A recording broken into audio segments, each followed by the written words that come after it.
Welcome to Mindful Moments. Nourish your mind on the go. This audio uses AI narration to present our original book analysis. Oh, cool. Today we're diving deep into Arthur Herman's The Cave and the Light, Okay. exploring the impact of Plato and Aristotle on Western civilization. Great. You've provided a fascinating mix of excerpts from the book. I tried to pick some interesting ones. Well, you succeeded. Get ready for a journey through time I love a good journey through time. to see how these two thinkers shaped our world today. It's really amazing how relevant they still are.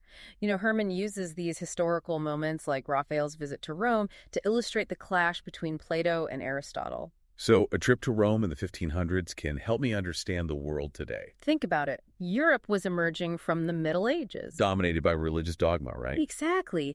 And suddenly they rediscover these ancient Greek and Roman thinkers. Who emphasized reason and observation. Yeah. And at the heart of this rediscovery were Plato and Aristotle. And this connects to Pope Julius II's rebuilding projects in Rome. How?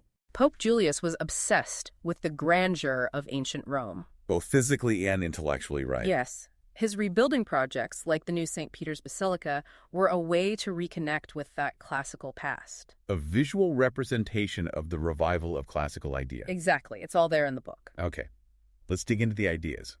Plato's world of forms. Ah, yes. Pretty mind-bending. How does it actually work? Give me a real-world example. Okay, so Plato believed in a higher reality, a world of perfect forms, things like justice, beauty, truth.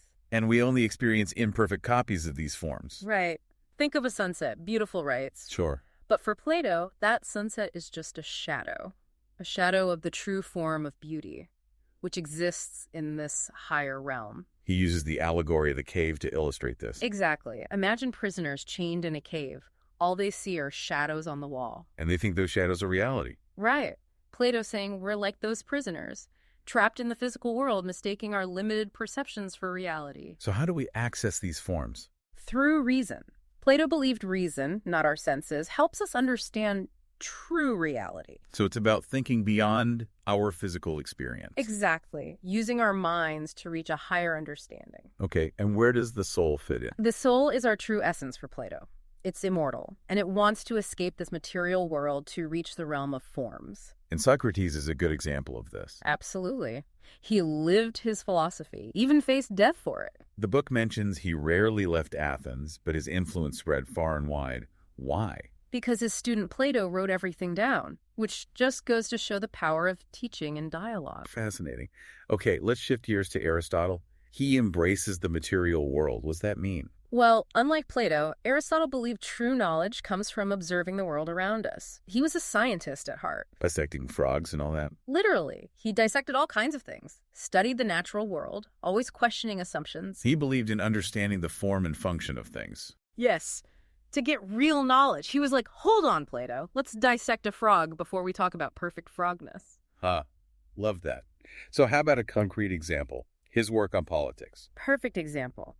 For Aristotle, politics wasn't about abstract theories. It was about real societies. Exactly. He wanted to understand how they function, how individuals interact, what makes a system work in practice. He was all about finding solutions for the real world, not some ideal realm.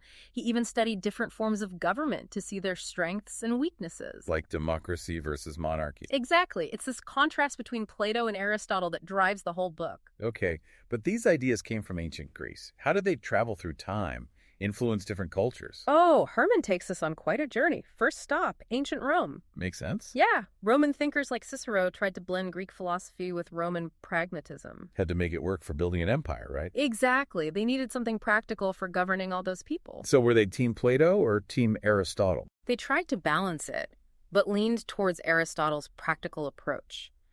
Like, Roman law was heavily influenced by Aristotle's logic and reason. Okay, so then this rediscovery of classical thought had a ripple effect.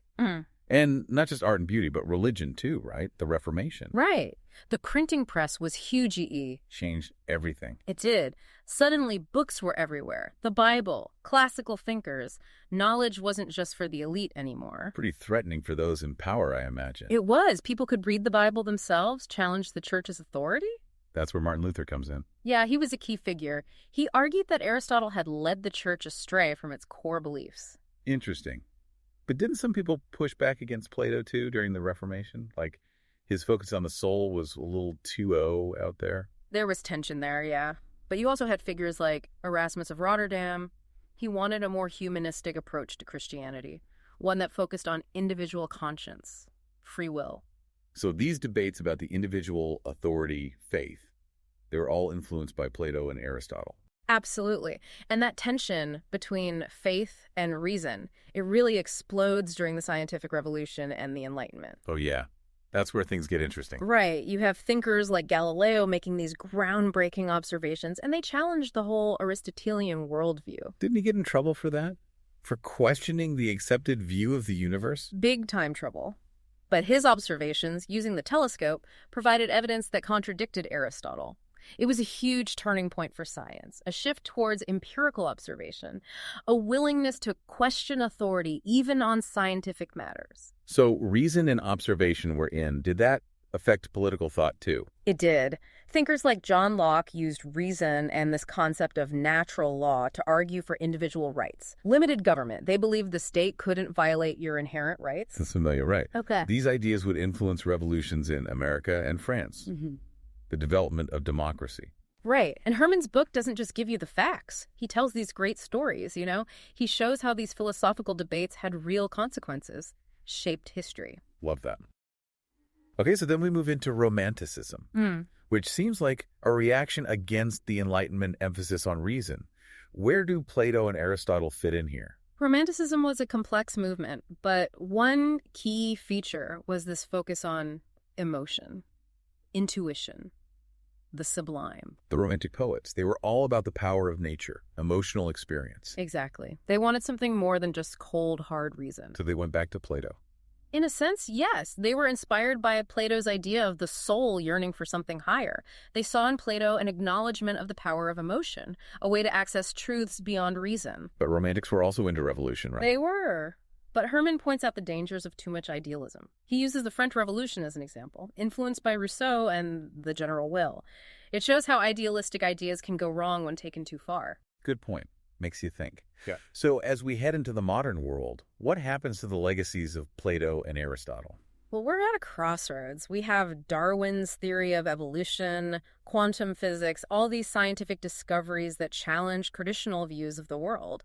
And at the same time, we saw the rise of totalitarianism in the 20th century, the dangers of unchecked ideology, suppression of thought. It's like we're still fighting that same battle today. We are. Think about the internet. It connects us, lets us share ideas, amplifies individual voices, but it can also be used to spread misinformation, create echo chambers, and even manipulate people. A modern version of Plato's cave. Yeah. So much information.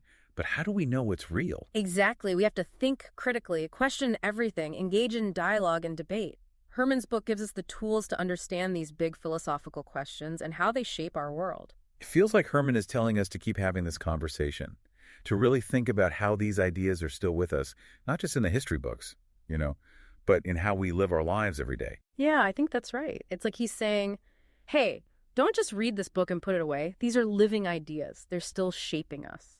I loved how he didn't just stick to Plato and Aristotle. I mean, there's Machiavelli, Newton, Darwin. He shows how all these thinkers were influenced by those ancient Greeks. Right. It's like this conversation has been going on for centuries. Yeah. And we're all part of it now. Exactly. Yeah. So for our listeners who want to dive deeper, I highly recommend checking out The Cave in the Light by Arthur Herman. You can find a link to buy the book in the show notes. And if you enjoyed this deep dive, be sure to subscribe to our channel for more Mindful Moments content. We're always exploring new books and ideas to help you nourish your mind on the go. That's right. So until next time, keep those minds curious. And remember, there's always more to learn.